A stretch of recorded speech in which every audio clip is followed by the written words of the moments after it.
It's a different video. Okay, so tell me about how you arrived to the topic today, and then let's discuss the problem, the issue, and go right into it. Okay.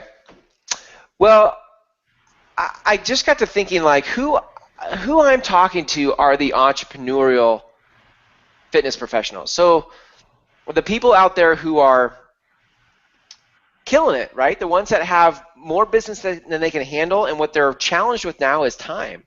They're like, I am maxed out, and they're racing from one appointment to another, and when they go home, they're throwing down food, and they barely have time to be with their loved ones or do the things they want to do outside of work. Like, this is the life of an entrepreneur, right? We know the grind. We're tough-minded. We're determined, and we've spent hard and long hours to build the business that we have today, and now we're maxed out. And So, so, and Chris, go let ahead. me just say this. You know, what comes to mind as I'm hearing you say that, you've you've worked so hard to plant all those seeds and earn all those referrals. Now the harvest is growing, and your phone's blowing up, your text message is blowing up, your Facebook Messenger is blowing up. You know, every minute of the day is filled. And so, at first, when you're creating a business, now maybe you feel like you created a job. Yeah, I think it's easy for people who have built a business to become a slave to that business. I've seen this all the time in other industries where when you are self-employed, let's just make this distinction between a business owner who owns a business that runs when they're not there versus someone who's self-employed who, when you show up, you get paid, and when you don't show up, you don't get paid. And that is the majority of America in terms of small business. So that's what we're talking about. Like, you become a slave to your job when you're successful. That And when you, sucks. yeah, no kidding. People find themselves in that situation, and then they feel trapped because from knowing and talking to a lot of other people, the reason they started to become an entrepreneur is to have no cap, right? But when Yeah. they find themselves in the situation you're describing, what are those circumstances look like? What do you mean? So when they're in a position of being stuck, what does that look like? Yeah, yeah, and what's it look like for their income and their potential? Yeah. Okay. Well, I mean, well, look, if you've killed it and you're at the top of your industry, but you have no time, like, your income is killer. That's great. But look, there's a glass ceiling to what like, you can see where you want to go, but you can't get there. You're stuck because you have no more hours in a day. You're stuck. So, like, the experience of that is, um, if I can get in the world of it for a minute, as a visionary entrepreneurial person, I am not willing to give up on what I've built. So I will continue to grind it out at the expense of my life, at the expense of the quality of my life with my family, my health, my what's outside of that, because I am clear about where I want to go. The challenge is I can't go any further because I'm stuck, because I built it on me. I built my business on me. And to go, like, in fact, look, here's the thing. I'm actually preparing a course right now for all small business industries, and it'll be a book in 2015. But one of the interesting main theses of that book is, what if what got us here? What got us to the top is actually preventing us from getting to where we want to go? You know? Hmm. I like it. So when you find yourself in that situation, what are your options? How do you break through? I think it's basically comes down to uh, either you continue to suffer what you've built, right? Or you scale back, which if it were me, I wouldn't scale back what I built. Or at some point you have to leverage. You have to add people to your business in order to take time back. Those are your three options. Okay, talk to me. So I want to, obviously, everybody's natural answer is to leverage, right? Because if you're an entrepreneur, first of all, you wouldn't be watching this if you weren't. And second of all, we're designed to crush whatever we do. And I refuse to accept that there's a glass ceiling, right? So I want to leverage it. First, if you can, just within one or two sentences, what does leverage mean? And then what are the mental blocks that people have with that? Yeah, leverage is basically how do the way I'm using it right now is how do I add somebody to my business to take stuff off my plate? That's me being leveraged. But I think I think when entrepreneurs get to that space, they're confronted with some limiting beliefs, what I would call limiting beliefs. They're confronted with some things they don't want to necessarily take on. And I think the first piece of that is the first one I can identify, and there's 5 of them that I've come up with. There may be more, but the first one is I can't afford it. Right? They look at what they've built, and they start to look at what it takes to compensate somebody else to do the work for you, and they start to their thinking shifts a little bit. They're still in the mindset of like, I'm self-employed, and when I do this many sessions or this many hours of training, I get paid X. And so they've sort of related to their income like a paycheck, not like cash flow from a business. And so their first reaction is, I can't afford to bring anybody else in. Okay, that's a limiting belief. In fact, if you hire, look, let me just point this out. If you hire the right people, they should actually add opportunity to your business. They should actually increase your business, not just, they shouldn't just bring the status quo. And I think that's one of the problems with how people think about hiring, is they think they just need to bring somebody in and take care of the status quo. If you want to do this right, smart entrepreneurs hire smart people that add opportunity to the business. So that's the first thing, is the first limiting belief is really, I can't afford it, and that's not true. How about I tell you? I'll tell you the second one. The second one is, if I bring, here's the limiting belief. If I bring somebody in, at some point they'll leave and they'll take all my clients that I work so hard to get. They'll take them with them. Right? That's also not true. It doesn't have to be that way. First of all, you can keep all your clients that you want and just assign new clients to the trainers you bring in, or you could cherry pick the best clients that you have and pass off new ones or pass off the other ones you don't want to the new hire. But it's not true that people are just going to leave and take your customers. That is about how you set it up.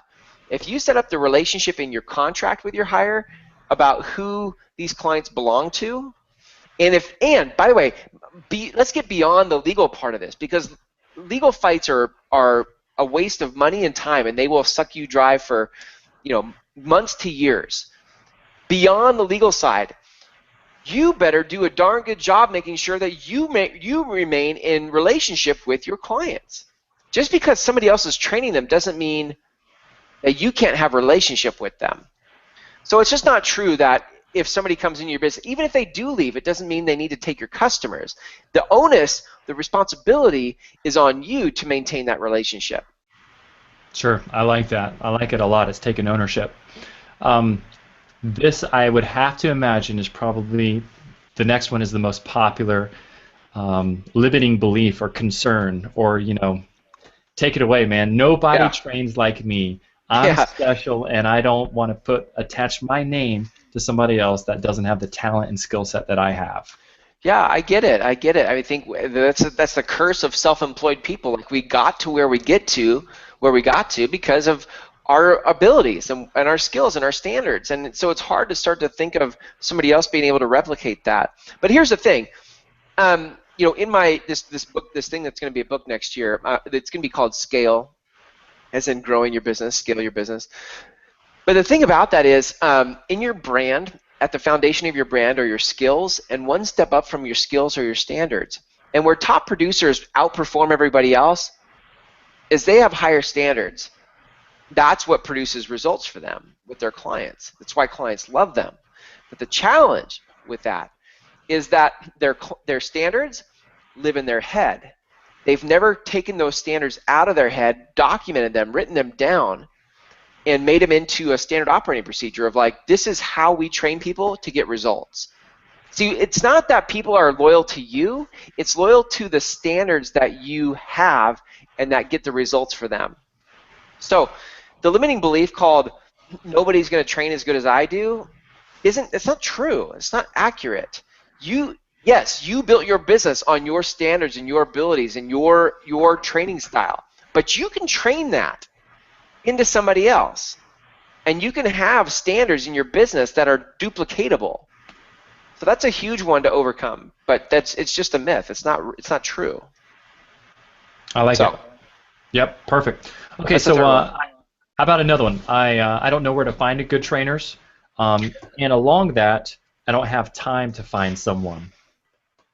Yeah, I hear this a lot. Like, where would I go? Like, yeah, I know I need trainers, but what do I do? Put an ad on Craigslist, or should I find a headhunter, or what should I do? So, and then I think once you get past that, then it's like, well, even if I did hire somebody, like I'm so maxed out on time, I couldn't hire somebody.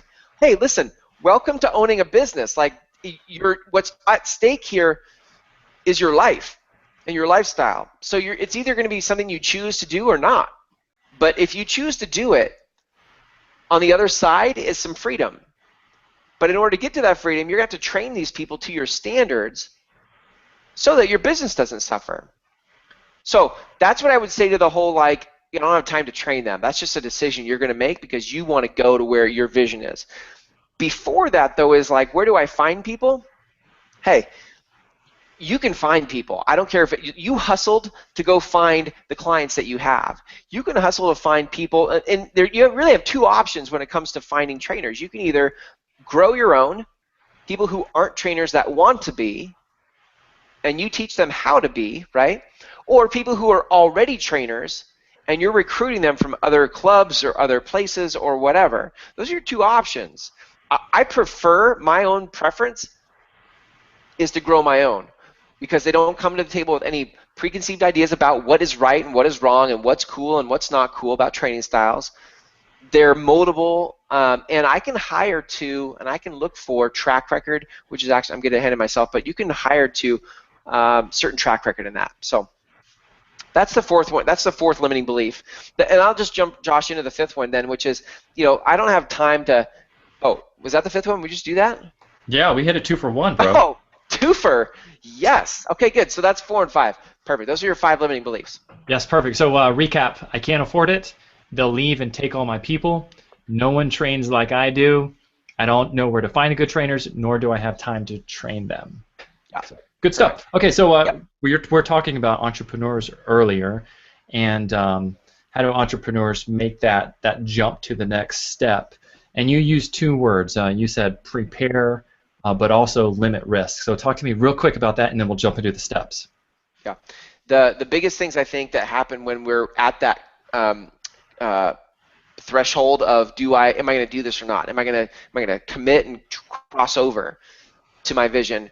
Is I don't know. I don't want to risk what I've built. So risk is a big player. I've built so much that I'm now playing not to lose instead of playing to win. And so we hedge our bets and we build all sorts of protection around us, and we don't take risks that we would have when we started out. So there's a lot of risk that is represented when it comes to hiring and leveraging, at least in our head. And the second piece of that is really just not, maybe, for a lot of people, there's just a very practical piece of not knowing how to prepare for that. And I just wanted to give briefly, I'm not going to go into depth on these. If you guys want in-depth stuff, private message me or leave comments in this video. But I want to go into 6 things that I think you can prepare that will take the risk out of this crossing over. So with that, All right. Josh, I think I'll jump in. Yeah, go ahead, man. Okay. All right. So the first thing is, I think you need to plan the cost. So a lot of times people go, I don't know. Either they go, I don't know what it's going to cost me, or they're like, or they don't even think about that. They hire and then they're surprised by the cost. So the first piece is just plan the cost of a hire. And I think you can do that with what I call an economic model. Josh and I did that on a previous video. You can check out our YouTube channel for that. But it basically walks you through the numbers of that. You need to figure that out before you ever make that hire, so that you know how many clients you need to go add to your business so that you're making X amount of revenue regardless of whether you train or not. Okay? That's the first one. Okay. Plan the cost. Next one. Plan the cost. Know your numbers. Number 2, you need to plan what what this trainer is going to do, how they're going to do it, and who they're going to do it with. So before you ever bring them in, you already know which clients you're going to pass off on them or move to them. You already know what kind of workouts and things you're going to have them do, and you know how they're going to do that. So that's the second thing is just take the mystery out of that, and you decide what that's going to be like. Don't give them the option of how they want to train. You have standards that got you to where you were. You have standards that your clients trust from your brand. That is how people do things when they join your company. Okay, that's the second thing. So, and that circles back to the limiting belief that you said, where they're worried no one trains like me. Well, now you're taking it out of your head, putting it into a system, and then matching it up with the new people that you bring on. That's right.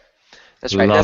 That's the power of taking standards out of your head and putting them on paper. Is now you know how to train people to a specific way to execute with your clients to reproduce what clients expect from you.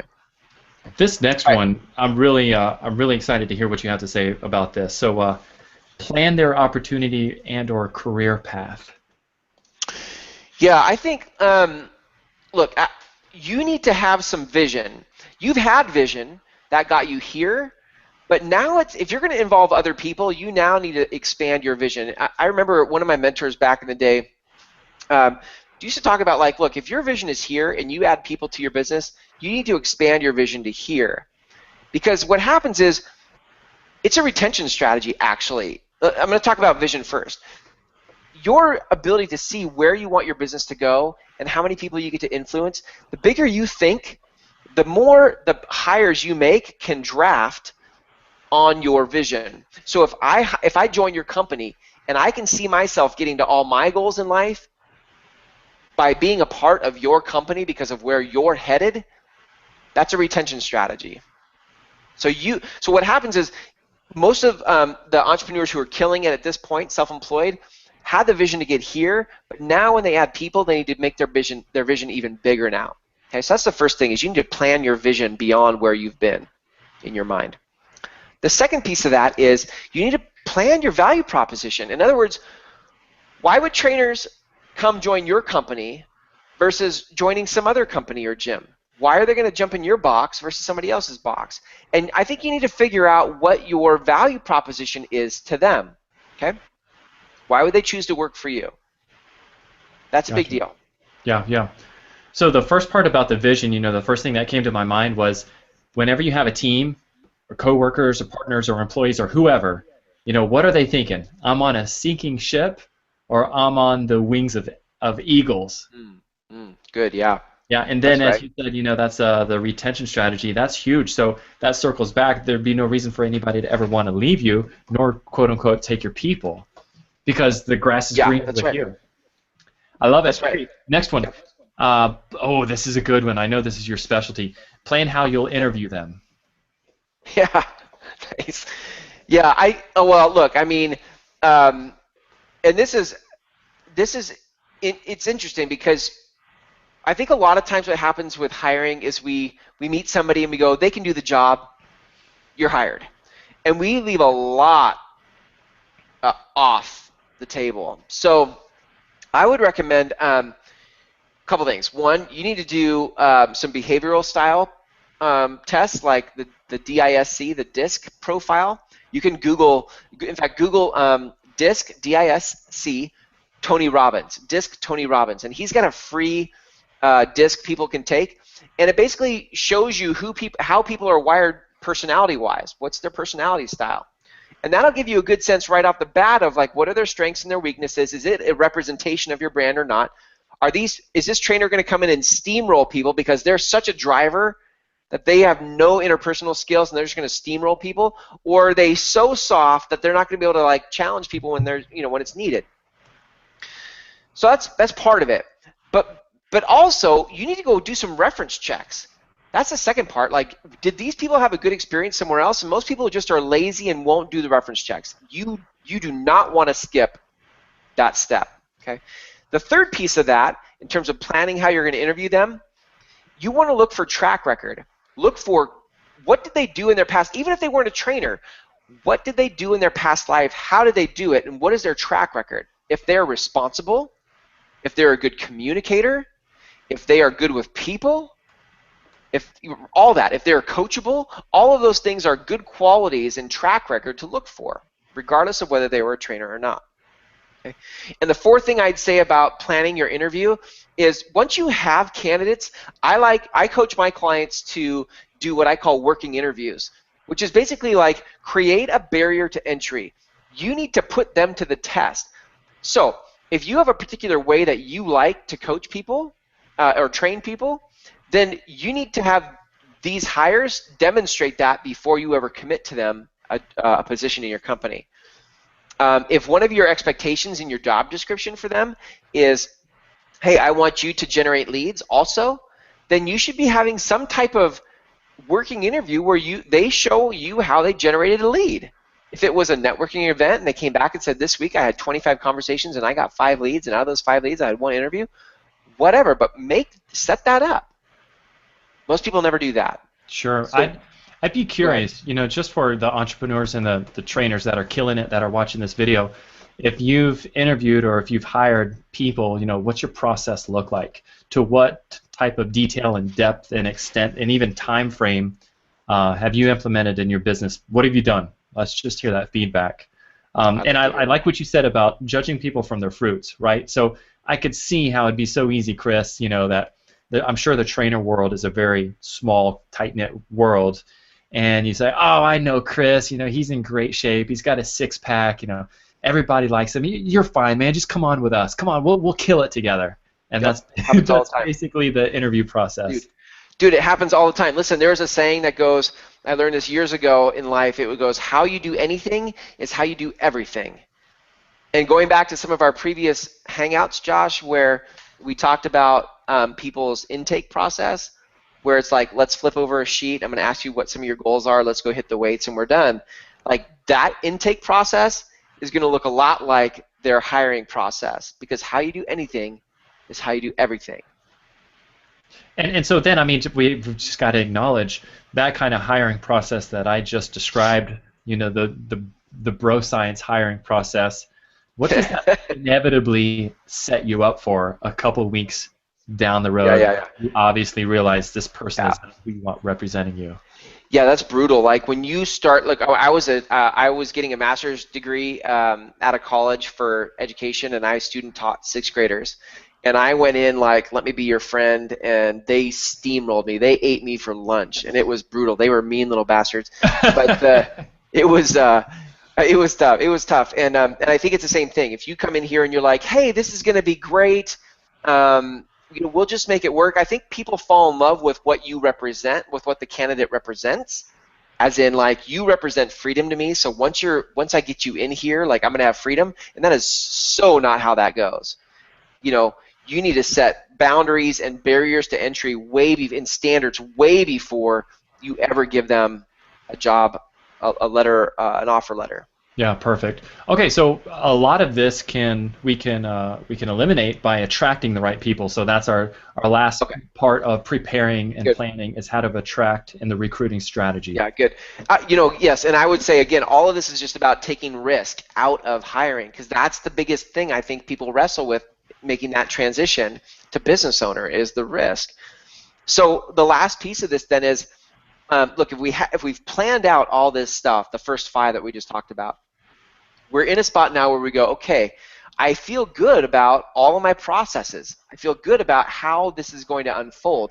Now I need to find the right people. And so what there is to do is come up with your secret sauce, if you will, for how you do that. Look, the way I do it, when I go, it's my lead generation. If I'm going to lead generate for clients or I'm going to lead generate for hires, it's the same formula for me. I am always going to go teach a class to my target market because I like to teach. That's where I'm strongest. Okay, so for you, if it's networking, do that. If you, for some odd reason, love the phone and you're a prospector in this odd digital age, good for you. Like, you should do that. But you need to have a funnel of getting candidates to be interested in what you're offering down into an interview process where you're testing not only are they willing to do the work, but what's their track record, what do their references say, right? And so you need to come up with what your process is to recruit. And I can't go into that on this call because everybody's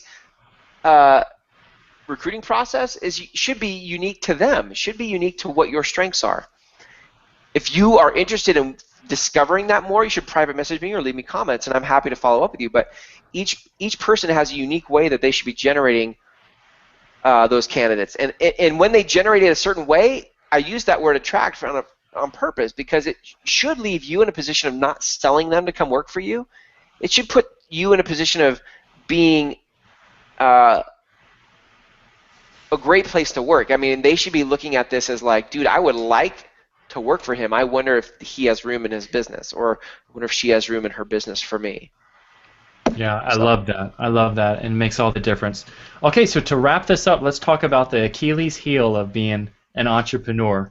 You know, the great thing about an entrepreneur is everything's on our shoulders. We like all the control, and we have all the control, and we do it our way.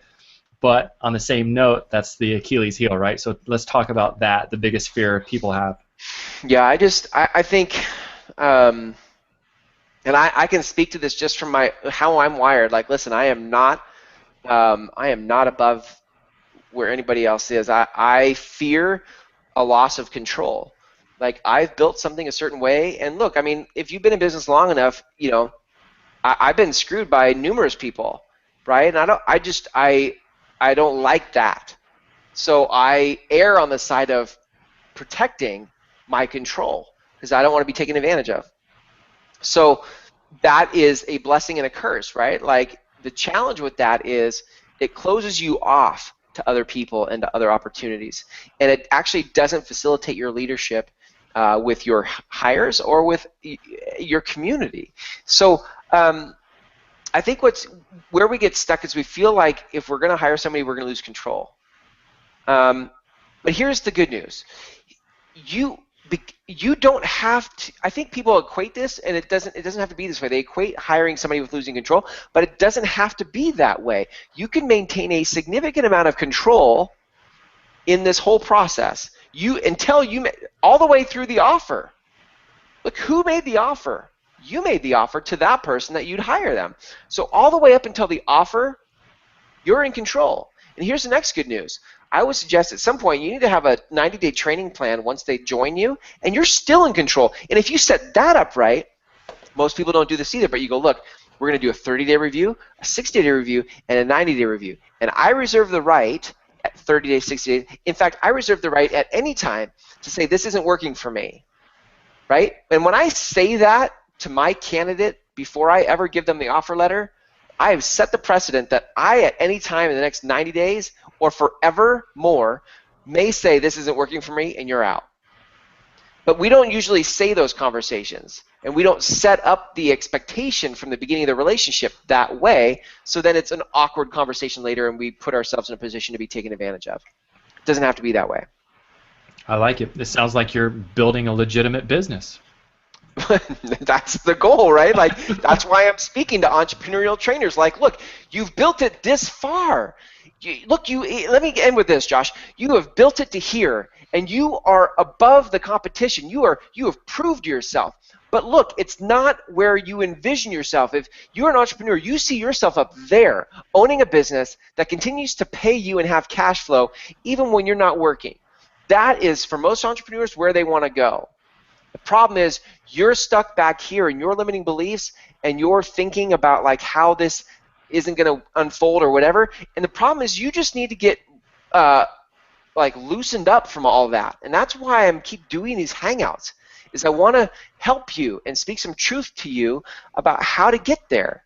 It's not that far out of reach. It's just a different perspective and a couple different skill sets. That's it. I love it. It's perfect. And Chris, as you were saying that, I couldn't help but think back to our previous hangout where you're saying, hey, I'm working for this big box gym, and how do I prepare and plan to leave, right? So that's the first step. And then as you build it up, you hit that glass ceiling. Now this is the second step.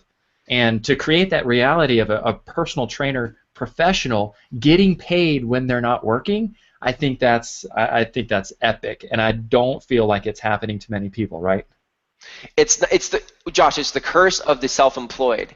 It doesn't have to be that way. But look, all of you watching this, go read Rich Dad Poor Dad's the second book, The Cash Flow Quadrant, because that is exactly what we're talking about. It's moving from an employee, which if you were at a gym and you want to leave, you were an employee, to being self-employed. And the biggest challenge in that book he talks about is making the transition from self-employed to business owner. And when you move to be a business owner, you now have freedom and you're thinking in a different way. That is the curse. The curse of the self-employed is being stuck in that limiting thinking. I like it. Hey, let me ask you this. If you wanted some feedback or some ideas from people making comments, what would you ask for? What do you want to know regarding this conversation or future conversations? Well, I'll stick to this conversation because, I mean, I've just scratched the surface here. I've only tried to give you guys like some specific places to look, but I would be interested in knowing where do you want me to go deeper? Look, guys, right now, up to this point, none of you have commented on anything. So I just keep doing this in hopes that it's going to spark an idea or some sort of thought for you, and at some point you're going to engage, right? I'm going to keep showing up. At some point, those of you that choose to participate are going to benefit from this dialogue, this interaction. So I guess what I would say is if you have specific things that you've been either challenged by or wrestling with, or questions you have about making that leap into the business owner side of things, dude, drop me your questions. I want to know. Like, let's have that conversation. What up? Word up. Yeah, word up. Power to the people. I'll see you next Thursday, man. Yeah. I enjoyed it. This is great. Hey, thanks, Josh. Trainers aside, this is just good entrepreneurial training right here. I'm soaking it up. That's right. It is. It's universal, right? So, but I'm happy to provide it for trainers because I think they have a huge heart for people and helping people get fit and helping people reach their goals. And I want to share that back with them. So I'm excited to see what we can create in terms of a massive shift in the industry of personal trainers. So, thanks for being part of the journey, Josh. Hey, I got an important question for you, real quick. Okay? Yeah. What do you think about that? Oh, baby, don't stop intimidating me with your big guns. All right, brother. I'll catch you later. All right, dude. See ya. Bye.